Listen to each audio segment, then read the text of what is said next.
adalah kesempatan. Hidup ini untuk melayani Tuhan. Jangan sia-siakan waktu yang Tuhan beri. Hidup ini hanya sementara.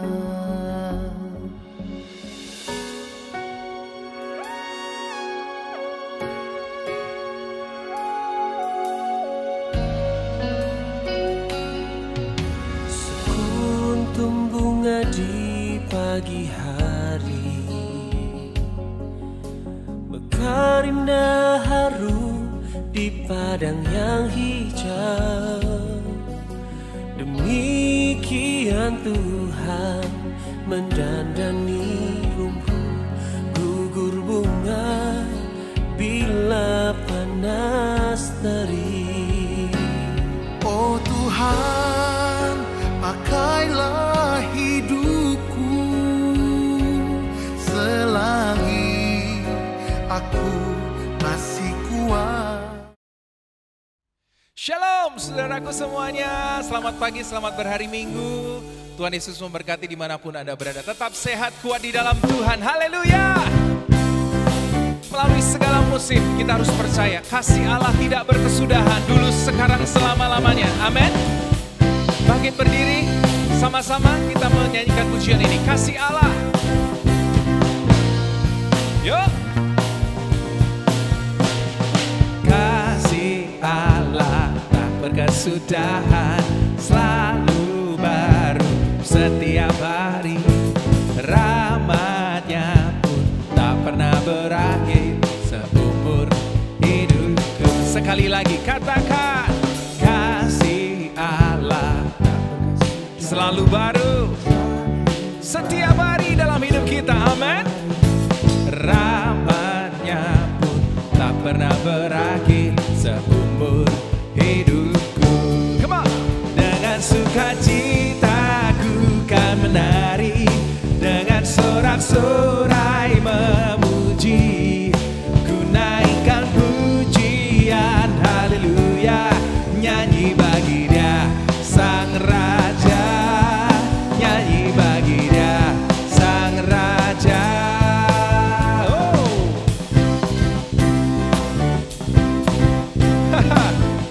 Oh, terpujilah Tuhan, kasih-Nya selalu baru, Dia selalu ada buat kita semua, memberikan damai sejahtera-Nya buat setiap kita, haleluya. Kasih Allah, kasih Allah tak berkesudahan, selalu baru setiap hari. Rahmat-Nya pun tak pernah berakhir seumur hidupku. Sekali lagi katakan, kasih Allah oh selalu baru, yes, setiap hari. Rahmat-Nya pun tak pernah berakhir seumur hidupku, haleluya. Dengan sukacita ku kan menari, dengan sorak-sorai memuji, ku naikkan pujian, haleluya. Nyanyi bagi Dia Sang Raja, nyanyi bagi Dia Sang Raja. Dengan sukacita ku kan menari, dengan sorak-sorai memuji, ku naikkan pujian, haleluya. Nyanyi bagi Dia Sang Raja, nyanyi bagi Dia Sang Raja. Go! Yeah! Berapa di antara kita yang masih menyadari melalui segala musim dalam hidup kita Dia ada, saudaraku. Oh haleluya, yeah, yeah. Sebab kekuatan Tuhan tidak berubah dulu, sekarang, selama-lamanya. Kasih-Mu besar Tuhan.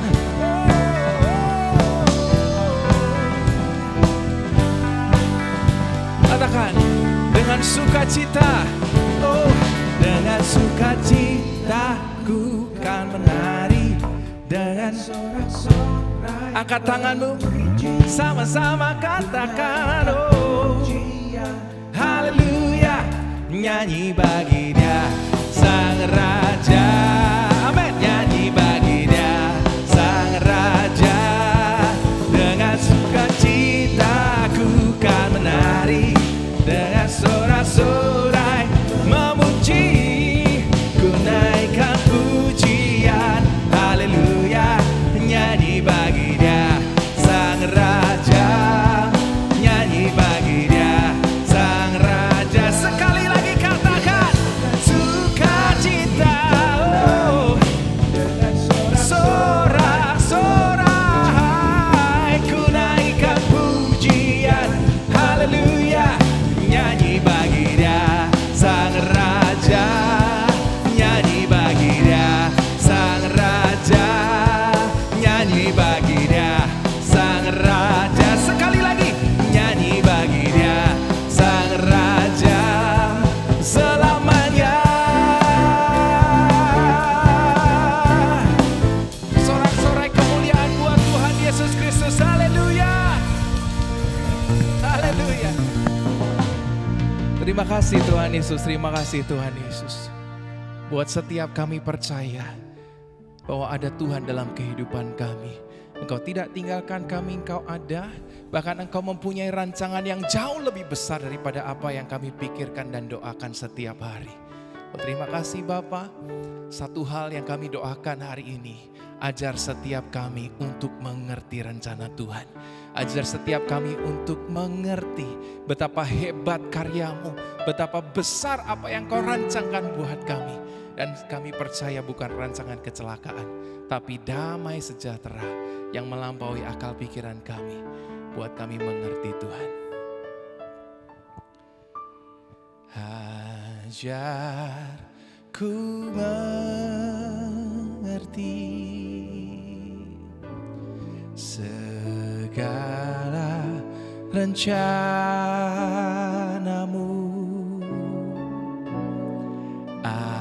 Ajarku berserah hanya padamu.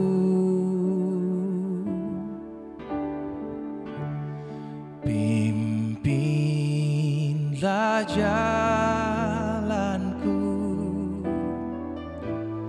dalam terang firman-Mu. Ajarku berharap hanya padamu. Sekali lagi sama-sama nyanyikan, ajarku Tuhan. Ajarku mengerti segala rencana-Mu.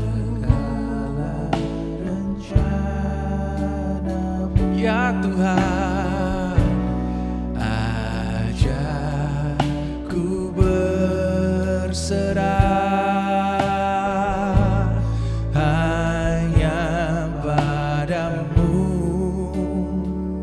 Pimpin langkah kami Tuhan, jalanku dalam firman-Mu.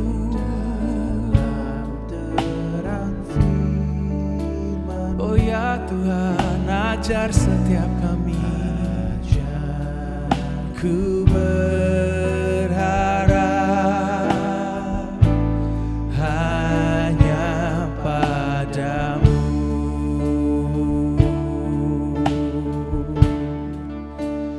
Bapakku, ajaib segala rencana-Mu. Oh, Tuhanku, heran perbuatan-Mu.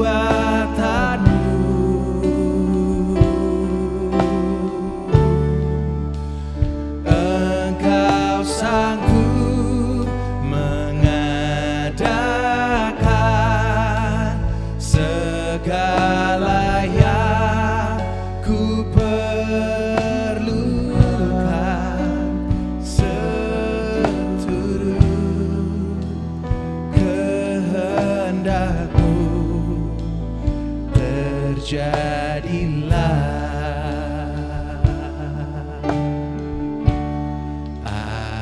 ajarku mengerti segala rencanamu. Nyanyikan dengan segenap hatimu, katakan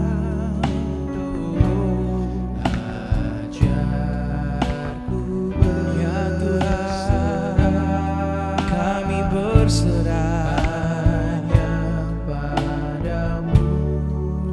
Pimpin jalan-jalan kami, pimpinlah jalanku terang firman-Mu. Ajarku berharap hanya padamu.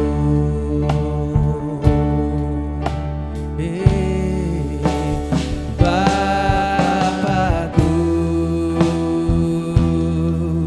ajaib segala rencana-Mu.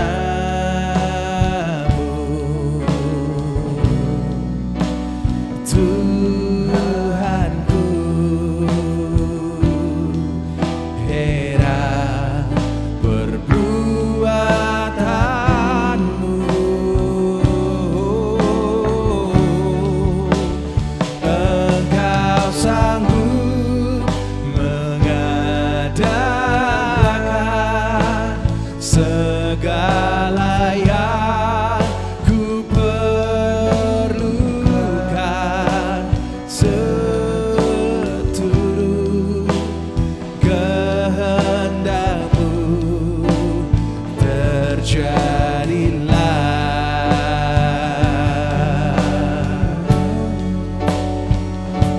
Terjadilah Tuhan, kehendak-Mu bukan kehendak-Ku, Yesus.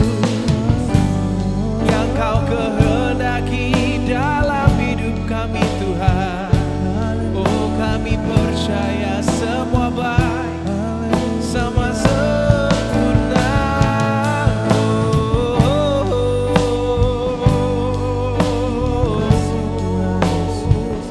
Terima kasih Tuhan Yesus. Segala yang baik, segala yang terbaik Kau lihat dalam hidupku Tuhan. Oh, terima kasih Yesus. Ajar kami mengerti rencana-Mu, rancangan-Mu yang besar.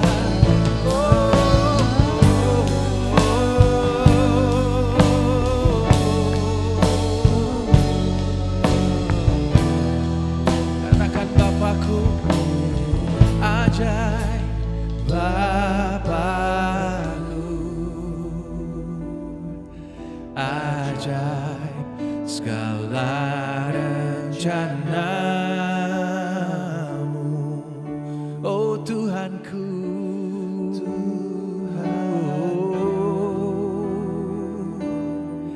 heran perbuatan-Mu.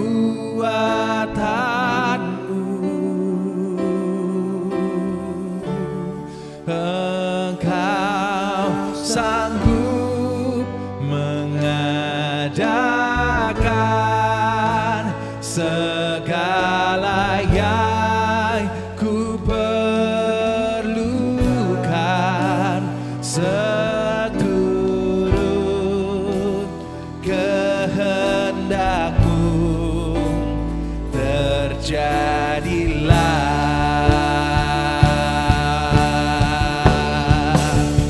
Bapakku, ajaib segala rencana-Mu Bapa. Oh Yesus Tuhan, buat kami heran atas perbuatan-Mu.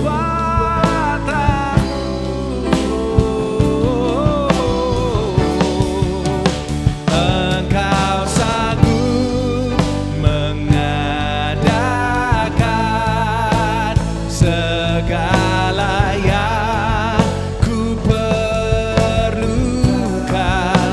seturut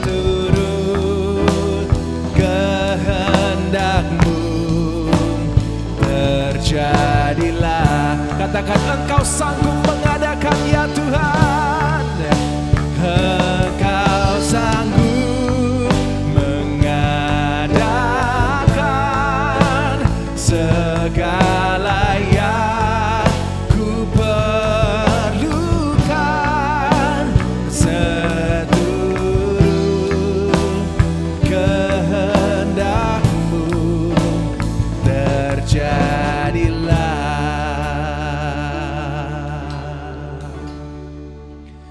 Engkau sanggup mengadakan segala yang ku perlukan, seturut kehendak-Mu terjadilah.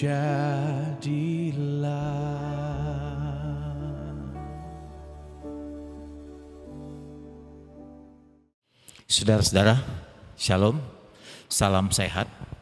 Saya bersyukur untuk saudara dan untuk keluarga saya. Saya berterima kasih kepada Tuhan karena Tuhan masih memelihara kita sekalian. Kita berdoa, kita berharap Tuhan terus menjaga kita dengan setia. Saudaraku, selamat beribadah, selamat mendengarkan firman Tuhan. Mari kita tundukkan kepala, kita berdoa. Sekian kali kami berada dalam ibadah saat ini secara online. Kami membuka hati untuk firman Tuhan setelah kami memuliakan Engkau dengan rasa syukur. Terus pertahankan hati kami untuk tetap mencintai Tuhan, memahami jalan-jalan Tuhan di tengah-tengah kesulitan pandemi ini. Terima kasih Tuhan, kami buka hati kami untuk kebenaran firman Tuhan. Buat kami mengerti apa yang kami dengar supaya kami mudah mentaatinya. Roh Kudus membantu kami, mencerahkan kami, memudahkan kami untuk melaksanakan firman-Mu. Dalam nama Yesus kami berdoa. Amin. Saudara-saudara, kita berterima kasih kepada Tuhan karena Ia masih memberi kita kesempatan. Mari kita gunakan saat ini beribadah sebaik mungkin.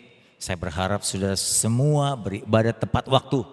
Jam 10 sudah duduk di bangku sofa saudara bersama dengan keluarga kita. Mari, sudah 2 minggu saya mengingatkan saudara supaya beribadah dengan serius. Tepat waktu, berpakaian sopan, beribadah bersama anggota keluarga. Jangan sampai ibadah kita menjadi cacat.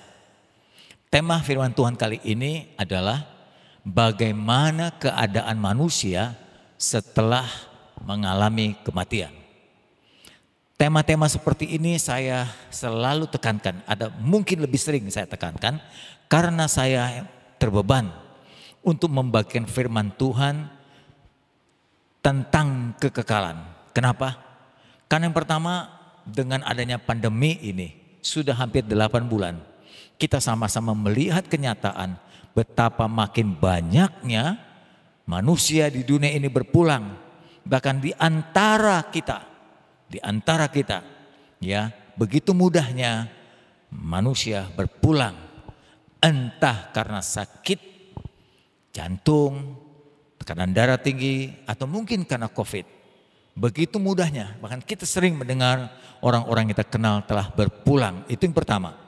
Yang kedua, hidup di dunia ini jauh lebih singkat dibandingkan kehidupan di seberang sana.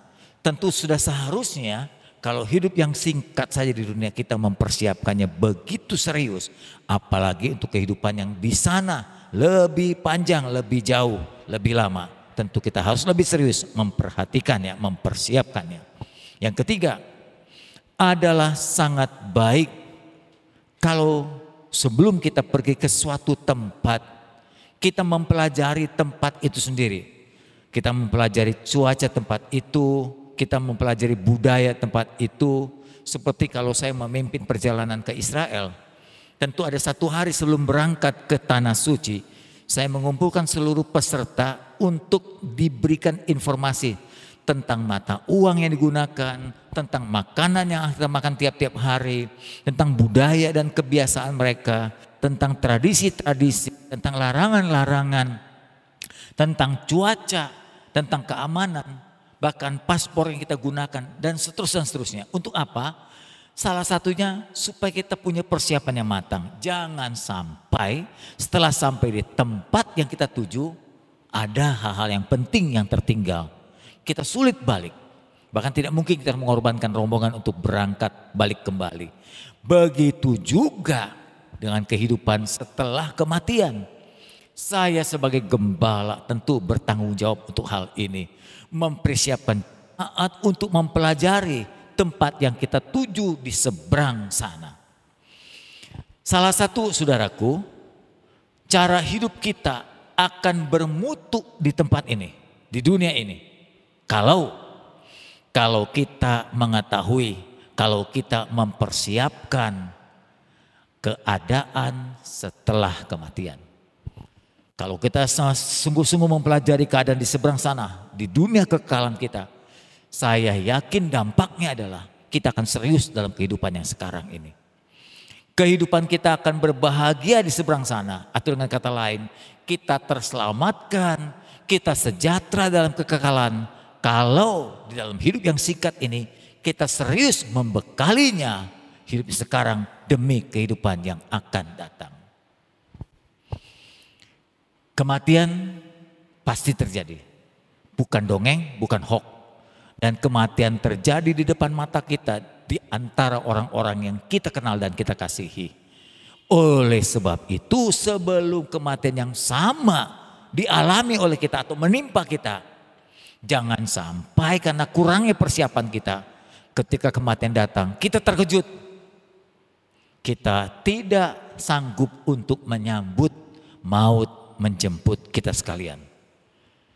Oleh sebab itu, saudara, saya memulai khotbah ini dengan siklus manusia secara umum. Siklus manusia begini. Yang pertama, sebelum manusia sampai kepada tingkat tertentu, manusia dimulai dengan munculnya janin dalam rahim ibu kita. Setelah munculnya janin, maka janin itu berkembang kemudian melahirkan bayi. Setelah bayi itu lahir di dunia ini dengan tangisan, disambut dengan sukacita oleh anggota keluarga. Lalu jadilah seorang anak yang bertumbuh menjadi remaja. Terus berjalan di masa remaja menuju kepada kedewasaan. Setelah masuk kepada kedewasaan, lalu mulai memilih teman hidup. Ya, teman hidup yang monogami. Laki-laki memilih perempuan, perempuan memilih laki-laki. Dan kemudian menikah, membentuk keluarga. Setelah membentuk keluarga, ia memiliki anak dan menjadi orang tua. Setelah memiliki anak-anak didewasakan, akhirnya anak pun menikah dan melahirkan anak, dan kita disebut sebagai manusia lansia atau menjadi kakek dan nenek. Setelah itu selesailah masa kontrak kita di bumi ini dan kita meninggal dunia. Jadi dari siklus kehidupan manusia ada 9. Janin, bayi, anak, remaja, dewasa, berkeluarga, menjadi orang tua kembali, kemudian menjadi kakek nenek, dan akhirnya kita meninggal dunia. Dari siklus itu, saudara dan saya yang sedang beribadah saat ini, saudara sedang berada di nomor keberapa? Siklus yang mana? Rata-rata setahu saya, yang sederajat atau setingkat, sekelas dengan saya, kemungkinan saudara dan saya sudah mencapai nomor yang ke-7 atau ke-8. Kita telah mencapai menjadi orang tua atau kita telah menjadi kakek dan nenek. Itu artinya kalau kita telah mencapai nomor siklus 7 dan 8, maka sisanya tahap terakhir kita tinggal 1-2 tahap lagi. Itu artinya kita sudah jalani 7 tahapan. Waktu yang sudah cukup panjang dan sisanya tinggal sedikit lagi. Kalau tinggal sedikit, tentunya saudara-saudara yang sudah sederajat dengan saya akan sangat serius mempersiapkan hari terakhir kita. Jauh lebih baik banyak-banyak mendengar khotbah-khotbah seperti ini daripada para khotbah-khotbah tentang berkat, kesembuhan, mujizat dan lain-lain. Bukan tidak penting, perlu, tapi jauh lebih penting karena tahapan kita tinggal sedikit adalah kita mempelajari tentang kekekalan, yaitu kehidupan setelah kematian. Ingatlah saudaraku, kematian tidak hanya terjadi pada orang-orang yang sudah lansia, bukan terjadi hanya pada kakek dan nenek saja, tapi kematian bisa terjadi pada setiap lapisan, setiap siklus. Janin bisa meninggal dalam rahim ibunya, bayi pun dilahirkan bisa meninggal, anak-anak juga banyak yang meninggal, masa-masa remaja juga bisa meninggal, dewasa menikah jadi orang tua. Setiap siklus sangat potensi untuk meninggal. Jadi untuk mati tidak menunggu tua, untuk mati seringkali tidak menunggu sakit dan lemah. Karena kalau mati datang secara mendadak. Jadi kesimpulan saya kalau begitu, mempersiapkan kekekalan adalah setiap waktu, setiap saat. Menjadi pertanyaan buat kita sekalian, sudahkah kita siap menghadapi hari terakhir? Sudah cukupkah bekal kita untuk pergi ke tempat yang lain?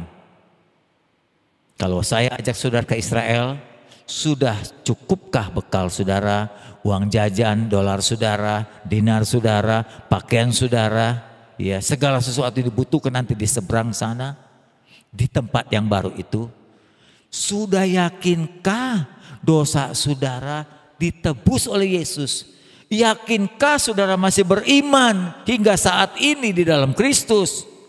Atau saudara sudah mengalami krisis rohani saudara? Perhatikan baik-baik kehidupan saudara. Kita mulai masuk lebih dalam. Kenapa saya harus datang adanya kematian? Saya mulai dari mana datangnya kehidupan. Awal kehidupan dan kematian itu datang dalam hidup manusia. Kita tahu manusia itu diciptakan oleh Tuhan dari bahan dasar. Bahan dasarnya adalah tanah. Jadi tubuh kita ini bahan dasarnya adalah tanah. Lalu tubuh ini dibentuk oleh Tuhan dari tanah, begitu kata firman Tuhan, lalu diberi kehidupan. Berdasarkan kitab Kejadian pasal 2 ayat 7. Ketika itu Tuhan Allah membentuk manusia dari debu tanah dan menghembuskan nafas, atau Allah memberi kehidupan melalui hidung kita, melalui hidung manusia, lalu manusia itu menjadi makhluk hidup. Setelah manusia menjadi makhluk hidup, manusia diberikan Hawa sebagai pendamping hidup, lalu manusia melakukan pelanggaran. Pelanggaran itu disebut dosa. Firman Tuhan katakan dalam Kejadian pasal 3 ayat yang ke-6, perempuan itu melihat bahwa buah pohon itu baik untuk dimakan, sedap kelihatannya, lagi pula pohon itu menarik hati untuk memberi pengertian. Lalu perempuan itu mengambil dari buahnya dan dimakannya, diberikannya kepada suaminya yang bersama-sama dengan dia, dan suaminya pun ikut memakannya. Maka terbukalah mata mereka berdua dan mereka tahu bahwa mereka telanjang. Lalu mereka menyemat daun pohon ara dan mereka membuat cawat. Kejadian pasal 2 sebagai pembanding ayat 17. Tetapi tentang pohon yang sudah diperingatkan oleh Tuhan yang tidak boleh dimakan buahnya itu, tentang baik dan jahat, jika kau makan buahnya, pada saat itulah engkau mati. Jadi sudah diingatkan oleh Tuhan, kematian datang karena pelanggaran Adam dan Hawa. Itulah yang disebut dosa. Dosa itu begitu kuat. Manusia diciptakan oleh Tuhan dari bahan tanah, diberikan hembusan nafas kehidupan, menjadi satu kesatuan yang tidak terpisahkan. Tubuhnya dari tanah, jiwanya dan rohnya menjadi satu, yang disebut dengan manusia. Tak terpisahkan. Manusia menjadi makhluk abadi sebetulnya. Kalau dosa tidak ada, akibat dosa oleh Adam dan Hawa, dosa begitu tajam sampai membelah, memisahkan tubuh dari jiwa dan roh. Tidak ada di dalam dunia ini bentuk apapun yang bisa memisahkan manusia ya dari tubuh, jiwa dan rohnya, kecuali dosa. Betapa tajam dan dahsyatnya dosa itu memisahkan kita dari tubuh kita, jiwa dan roh kita, sehingga datanglah kematian. Tubuh kembali menjadi tanah, jiwa dan roh kembali kepada kekekalan. Cuma dua tempat dalam kekekalan, sorga atau neraka. Tapi kita bersyukur Tuhan tidak tinggal diam. Dia begitu mengasihi hingga dia korbankan nyawanya. Dia tebus dosa kita dengan kematiannya. Jadi dosa kita yang telah membelah tubuh jiwa kita ditebus lagi dengan kematian Yesus. Supaya kita memiliki tubuh yang baru. Tubuh yang baru jadi ciptaan yang baru. Sekarang setelah kita percaya Yesus, di dalam tubuh kita ini sudah mulai berproses. Bukan nanti, sudah sejak sekarang. Sejak kita percaya Yesus, maka muncullah kehidupan yang baru. Kehidupan baru itu berproses begitu rupa. Sampai nanti kedatangan Tuhan yang kedua kali, tubuh kita berubah. Yang masih hidup diubahkan jadi tubuh yang baru. Yang sudah mati dibangkitkan dan diberikan hidup yang baru atau tubuh yang baru. Itulah tubuh kebangkitan. Tubuh kebangkitan itu menjadi begitu sempurna saat Tuhan datang kedua kali di hari kiamat itu. Lalu bagaimana? Bagaimana dan kemana manusia setelah mengalami kematian? Bagaimana keadaan manusia? Dan kemana manusia pergi setelah kematian tiba? Ada banyak mitos tentang keadaan setelah kematian. Yang pertama, mitos itu saya anggap sebagai hoax atau sebagai misbelief atau keyakinan yang salah. Yang pertama, ada banyak orang mengatakan kematian itu adalah sebuah kejadian, yaitu jiwa dibebaskan dari penjara. Jiwa yaitu tubuh. Jadi kematian itu adalah kebebasan jiwa keluar dari penjara tubuh. Jadi tubuh itu dianggap sebagai penjara jiwa dan roh. Selama ini jiwa dan roh ada dalam tubuh kita dan tubuh kita menjadi penjara. Sehingga jiwa dan roh kita itu menderita akibat adanya penjara tubuh ini. Dengan datangnya kematian maka dibebaskanlah tubuh, dibebaskanlah jiwa roh kita dari tubuh ini. Nah, itu pandangan dari Yunani. Ada pandangan beberapa agama seperti itu. Sehingga tubuh itu dianggap buruk dan jiwa roh itu dianggap suci. Nah, karena jiwa roh suci, jiwa itu harus keluar dari tubuh. Dan tubuh dianggap penjara yang buruk. Tubuh karena dianggap buruk dibiarkan jadi rusak. Dengan cara dibiarkan bertapa, tidak makan, tidak minum, tidak mandi. Dirusak oleh kuman-kuman sehingga kulit-kulit kita itu rusak. Tubuh jadi rusak. Orang bermeditasi, bertapa di bawah pohon berbulan-bulan, mungkin beberapa waktu, tahun lamanya. Sehingga menjadi tubuh rusak dan mengalami kematian. Karena mereka ingin mengalami kebebasan. Jiwa dan rohnya ingin mengalami kebebasan jiwa dan roh dari tubuh itu. Supaya jiwa roh keluar dan bebas dari penjara tubuh itu. Menurut saya ini adalah pandangan yang salah. Kenapa? Karena Alkitab mengatakan berbeda. Yang kedua, mitos yang kedua adalah kematian itu seperti tidur yang panjang. Artinya jika terjadi kematian, jiwa dan roh manusia itu tertidur tanpa sadar. Hingga nanti ketika Tuhan datang baru dia bangkit. Jadi tidurnya lama sekali. Kalau di zaman Adam Abraham tidur sampai sekarang nih. Sampai sekarang belum bangun-bangun, belum sadar-sadar. Itu pandangan mereka yang kedua tentang kematian. Yang ketiga, mitos atau hoax yang ketiga adalah arwah manusia setelah mengalami kematian tidak langsung ke alam seberang atau ke akhirat. Tapi arwah manusia itu tetap berada di bumi.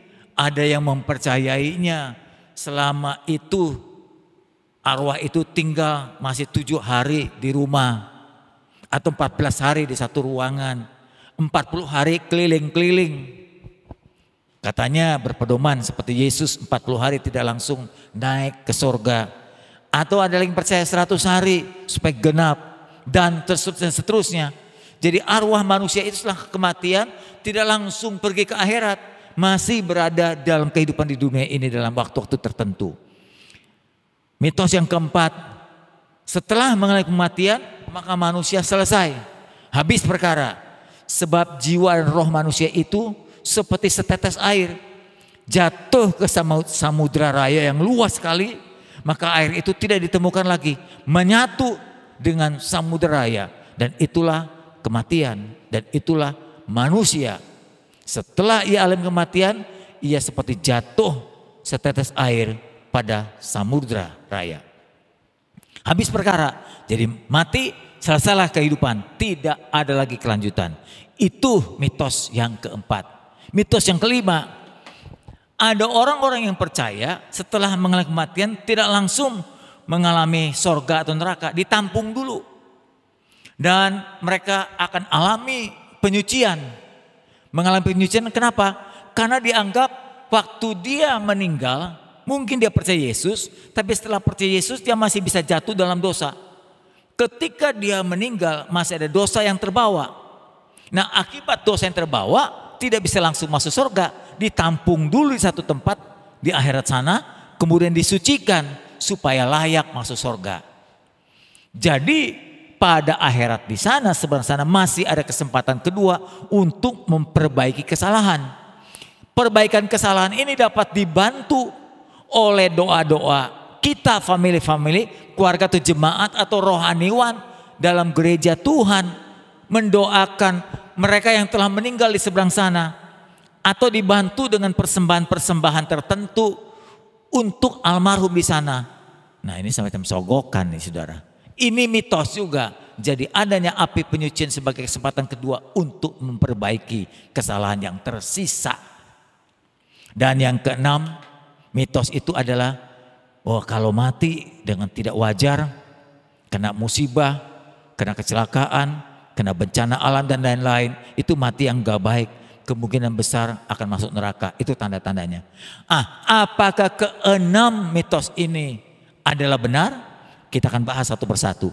Untuk khotbah ini saya akan menjawab mitos 1 dan 2. Nanti 3, 4 sampai ke 6 kita lanjut minggu yang akan datang. Jadi saudara jangan tinggalkan khotbah yang berseri ini. Mari saya mulai menjawab mitos yang pertama atau keyakinan yang salah pada kematian, pada pengertian kematian yang pertama. Benarkah keadaan setelah kematian bahwa seseorang mengalami kebebasan dari penjara tubuh? Benarkah dengan adanya kematian orang bersuka cita, bebas dari penjara tubuh ini, bebas jiwanya, bebas rohnya? Dengan kata lain, tubuh yang diciptakan oleh Tuhan ini pada kita adalah tubuh yang buruk, yang harus dihancurkan, yang harus dibinasakan, sehingga jiwa roh kita itu bebas dari penjara tubuh ini. Menurut saya adalah salah. Kenapa?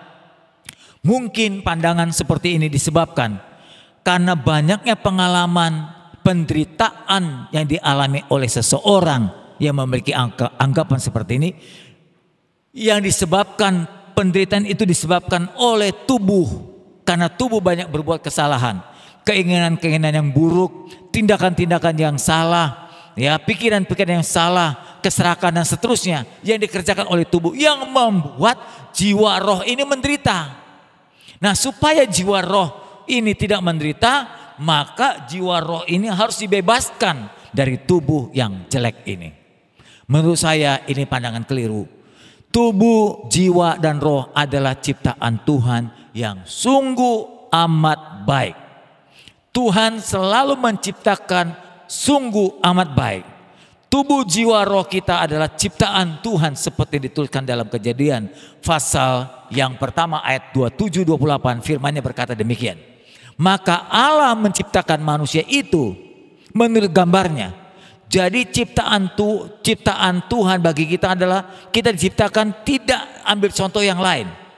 Tapi contoh kita langsung adalah Allah penciptanya.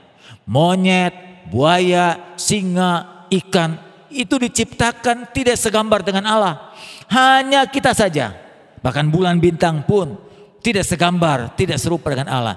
Hanya manusia, saudara dan saya, yang diciptakan segambar serupa dengan Allah. Di dalam penciptaan ini, Tuhan ciptakan tubuh, Tuhan ciptakan jiwa, Tuhan ciptakan juga roh kita menjadi satu kesatuan manusia yang utuh dan sempurna. Lalu Allah memberkati ayat 28.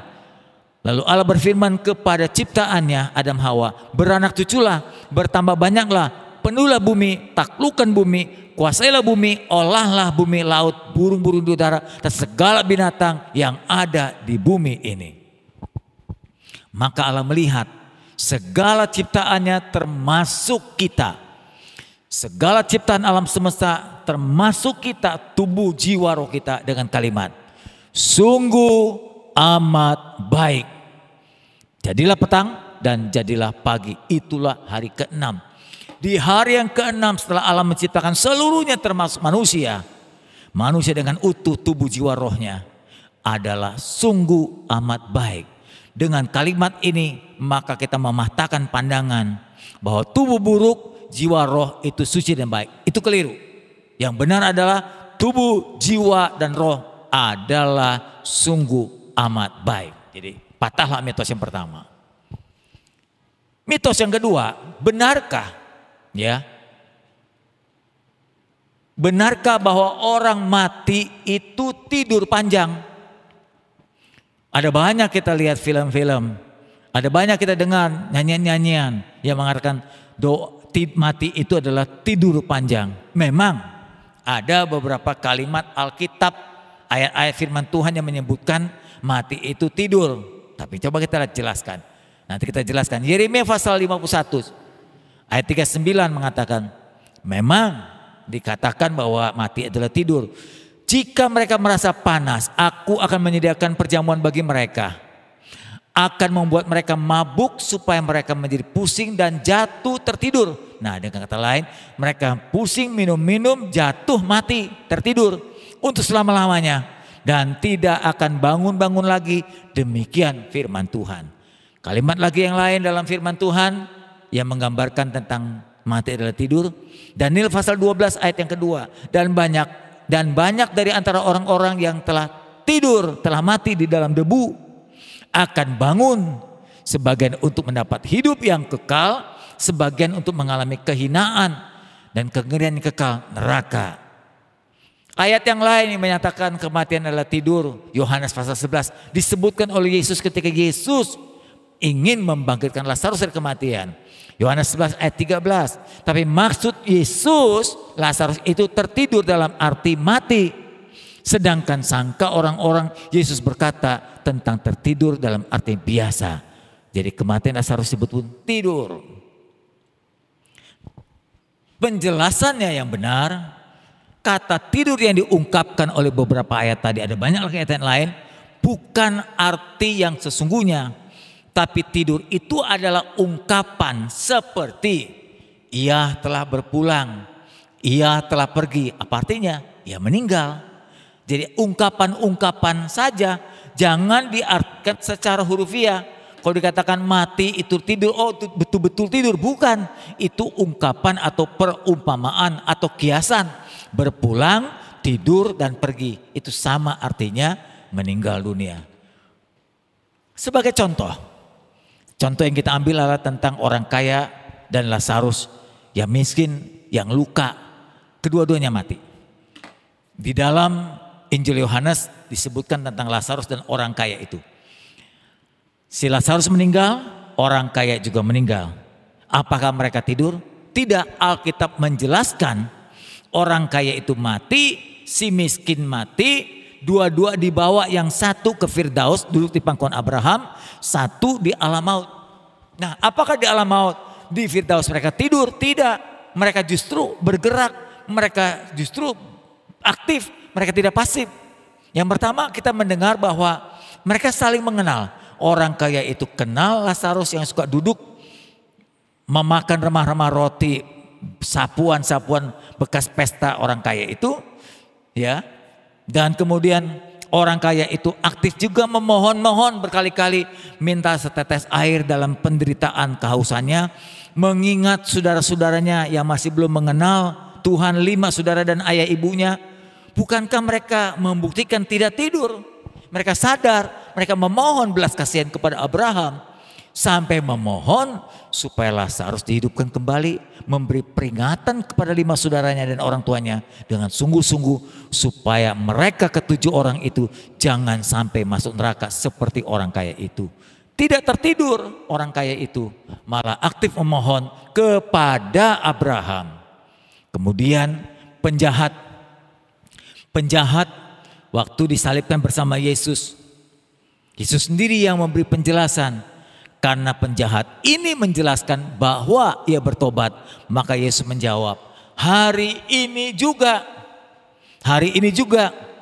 aku berkata kepadamu, sesungguhnya hari ini juga, Lukas pasal 23:43, engkau akan bersama-sama dengan aku di Firdaus. Yesus menjelaskan engkau bersama aku di Firdaus, bukan tidur, pergi, jadi bergerak. Di Firdaus mungkin ada begitu banyak pekerjaan, ada banyak aktivitas yang dikerjakan oleh Yesus dan orang yang bertobat di sebelah Yesus itu. Hal ini membuktikan bahwa setelah meninggal orang tidak tertidur, tidak sadar sampai Yesus datang kedua kalinya. Contoh yang ketiga, bukankah kita tahu Musa telah meninggal dunia, Elia telah meninggal dunia, Yesus telah meninggal dan naik ke surga. Pada saat Yesus ada di bumi ini, dia naik di salah satu gunung, kalau di Israel disebutnya Gunung Tabor. Murid-muridnya mendapat penglihatan bahwa Yesus dalam kemuliaan berjumpa dengan Musa dan Elia. Dituliskan dalam Matius pasal yang ke-17 ayat 2 dan 3. Lalu Yesus berubah rupa di depan mata murid-muridnya. Wajahnya bercahaya seperti matahari, pakaiannya putih bersinar seperti terang. Tapi nampaklah kepada murid-muridnya bahwa Yesus sedang bersama Musa dan Elia berbicara dengan dia. Padahal kita tahu Musa dan Elia ini sudah meninggal dunia, tidak tidur, tapi turun menemui Yesus di Gunung Tabor, salah satu gunung di Israel, sedang berbicara. Nah, saya menafsirkan bahwa mereka sedang berbicara tentang hal-hal penting di hari-hari terakhir. Kalau saya membaca kitab Wahyu, ada 2 saksi sebelum antikris itu dibinasakan. Tuhan menurunkan 2 saksi. Dari 2 saksi itu kemungkinan besar dia adalah Elia dan Musa, karena ada tanda-tandanya menurunkan api dari langit dan menjadikan air menjadi darah. Itu adalah tanda Musa dan Elia. Musa dan Elia itu diturunkan oleh Tuhan untuk meyakinkan bangsa Israel yang selama ini tidak mau percaya Yesus sebagai juru selamat. Dengan hadirnya Musa dan Elia memberi kesempatan terakhir kepada umat pilihan Tuhan Israel agar bertobat dan percaya Yesus. Dan itu adalah salah satu pembicaraan rancangan mereka yang terakhir dan terpenting yang dibicarakan oleh Musa dan Elia yang telah pergi ke seberang sana. Dengan ini membuktikan bahwa orang yang telah meninggal dunia tidak tidur. Mereka masih merancang, mereka masih bekerja, mereka masih beraktivitas dan melakukan pekerjaan yang besar untuk hari-hari terakhir. Keempat, contohnya atau jawaban adalah Rasul Paulus. Paulus pernah berkata, karena dia mendapatkan pengangkatan ke surga dalam Filipi pasal 1 ayat 23. Aku ini, kata Paulus, didesak oleh 2 pihak. Satu pihak aku ada di dunia ini, tapi pihak lain aku ingin pergi dan diam di sana. Tidak tidur, diam bersama dengan Yesus, melakukan perkara-perkara besar, melakukan lanjutan perkara-perkara yang lain. Itu jauh lebih baik, kata Paulus. Jadi dibanding dia tinggal di dunia ini, jauh lebih baik dia ada bersama Yesus, mengerjakan hal-hal yang besar di sana. Ini semua membuktikan bahwa orang yang telah meninggal tidak tidur, tidak sadar sampai hari kedatangan Tuhan. Bagian yang kelima, memberi jawaban dalam Wahyu pasal yang ke-6 ayat 9 dan 10 saya bacakan. Ketika anak domba itu membuka meterai yang kelima, aku melihat bahwa mezbah jiwa-jiwa mereka yang telah dibunuh oleh karena firman Allah dan oleh karena kesaksian mereka miliki. Dan mereka berseru dengan suara nyaring, katanya, berapa lama lagi ya penguasa yang kudus dan benar, engkau tidak menghakimi dan tidak membalaskan darah kami kepada mereka yang diam di bumi? Ini membuktikan bahwa orang-orang yang telah mati syahid tidak tidur. Darahnya menuntut keadilan agar Tuhan membalaskan kejahatan, kekejaman orang-orang yang telah membunuh orang-orang mati syahid itu. Ini membuktikan bahwa mereka tidak tertidur. Mereka menuntut seperti mendemo gitu, memohon keadilan, dan Tuhan akan melaksanakannya. kelima jawaban ini membuktikan bahwa setelah seorang meninggal dunia, saudaraku, mereka tidak tidur panjang, mereka tetap aktif. Dan kita pun nanti jika dipanggil pulang masih berkelanjutan tugas kita di seberang sana bersama dengan Allah. Kalau saudara tahu, Alkitab menuliskan sebelum kita tinggal dalam Yerusalem baru, langit bumi baru, kita akan memerintah bersama dengan Tuhan di bumi ini 1000 tahun lamanya. Artinya nanti setelah terjadi kebangkitan dengan tubuh sempurna, kita akan memerintah bersama dengan Tuhan dalam kesempurnaan 1000 tahun lamanya. Tidak tidur panjang. Nah, saudaraku, untuk mitos yang ketiga sampai keenam kita lanjutkan minggu depan. Oleh sebab itu pesan saya, setelah saudara dan saya mendengar firman ini, mari makin serius kita mempersiapkan hidup yang sekarang ini dengan bekal yang lebih baik, supaya nanti keberangkatan kita di sana pertama tidak disesalkan, kedua kita tidak lalai mempersiapkan pembekalan, ketiga tidak ada yang tertinggal. Setelah kita pulang ke sana kita berkata, semua telah selesai, semua telah kugenapi, semua telah kukerjakan. Mari kita tunduk kepala, kita berdoa. Bapa Surgawi, kami telah dengar firman-Mu kali ini. Kami telah banyak mendengar bagaimana tentang hidup di bumi ini, bagaimana merawat kehidupan di bumi ini. Tetapi kehidupan di bumi ini tidak terlalu panjang. Kami telah melihat siklus kehidupan, kemungkinan besar kami telah melangkah ke nomor 7 dan 8. Sisa kehidupan kami tinggal 1-2 langkah lagi. Itu pasti terjadi. Bahkan berpulangnya seseorang, wafatnya seseorang bisa terjadi kapan saja. Oleh sebab itulah Tuhan, kami berterima kasih untuk firman hari ini yang mengingatkan kami agar kami siap-siap membekali diri atau membenahi hidup ini sebegitu mungkin seriusnya, sebaik mungkin. Karena kami tahu bahwa hidup ini adalah tugas yang sementara. Kami akan kerjakan tugas ini sebaik mungkin untuk mendapatkan tugas lanjutan di seberang sana. Roh Kudus membantu kami kepada seluruh jemaat memahami firman Tuhan hari ini. Kami akan menunggu firman Tuhan kelanjutannya pada minggu yang akan datang. Dalam nama-Mu Tuhan Yesus kami sudah berdoa dan berterima kasih. Amin. Saudaraku, minggu depan kita sama-sama akan menikmati perjamuan Tuhan. Ini merupakan gambaran penebusan Tuhan dari dosa kekal kita, dari kematian kekal kita. Kita diminta untuk mengingat salah satunya supaya kita tahu bagaimana mempersiapkan bekal dengan baik, mempertahankan iman dengan baik, memelihara itu dengan baik. Dengan tiap-tiap bulan kita melakukan perjamuan kudus, kita diingatkan kita telah ditebus. Rawatlah penebusan kita, keselamatan kita sebaik mungkin dengan takut dan gentar. Oleh sebab itu, nanti para pekerja atau gereja Tuhan di Palem dan Kelapa Gading paling lambat Sabtu depan sudah memberikan roti dan anggur buat kita sebagai persiapan perjamuan kudus. Jika sampai hari Sabtu belum di antara mungkin 1-2 hal tertinggal, saudara yang menyiapkan roti dan anggur. Ya, roti dari roti tawar, anggur sudah bisa ambil dari sirup atau minuman-minuman lain yang berisi anggur. Tuhan berkati. Saudaraku, mari makin ke depan kita makin sungguh-sungguh meniti hidup, mengelola hidup ini sebaik mungkin agar kehidupan di sana pun menjadi lebih baik. Kita tunduk kepala, kita pejamkan mata, kita berdiri dan mengakhiri ibadah kita. Sambil berdiri kita mengangkat tangan untuk memohon penyertaan, pendampingan Tuhan dalam perjalanan kita ke depan yang mungkin tidak terlalu banyak lagi. Bapa Surgawi, kami tahu dan sadar bahwa hidup ini adalah sebuah perjalanan.